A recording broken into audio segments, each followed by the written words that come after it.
Aspetta. Stavo con Pin, allenatore del Cotton Club, un allenatore che ha portato questa formazione in finale per un altro anno consecutivo. In entrambi gli scontri diretti quest'anno avete battuto diretti avversari. Cosa è cambiato oggi? Forse anche il terreno di gara che ha imposto un altro tipo di gioco, un altro tipo di ritmo? Beh, innanzitutto parliamo di una finale, no? Se in campionato bene o male si ha possibilità di rimediare, la stagione è lunga, per cui le scuole si affrontano anche più a viso aperto.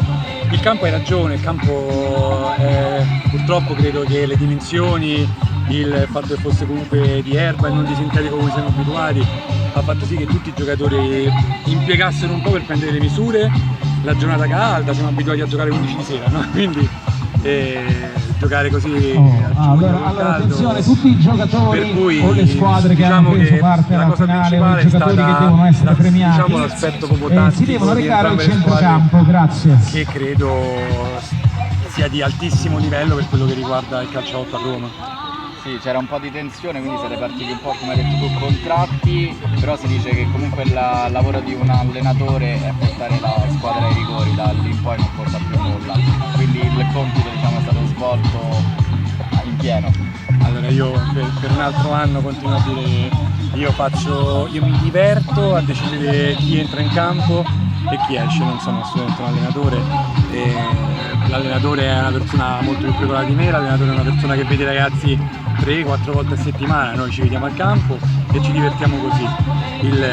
I trofei che ha vinto il Cotton in questi 3 anni, che sono tantissimi e sono veramente secondo me la vera storia del calcio a 8, perché abbiamo detronizzato una squadra come il Checco che vinceva da 5 anni di fila, abbiamo comunque messo la firma su 2 regular season, abbiamo migliorato addirittura il nostro score quest'anno facendo un altro record di punti, abbiamo una media difesa incredibile e tutto questo non è grazie a Flaviano Pinna, ma è grazie in primis a Maurizio Giuseppucci, che conosce e riesce a far giocare in questa squadra giocatori di altissimo livello e soprattutto è merito dei ragazzi. Un'altra cosa, non me ne vogliano gli altri presidenti, non è una polemica, il Cotton non paga nessun giocatore, all'interno del Cotton c'è un'amicizia che deriva anche da tutto quello che è fuori campo e questo secondo me è un esempio per chi comunque negli anni sta spendendo ma non sta diciamo, raccogliendo quello che forse pensa di meritare.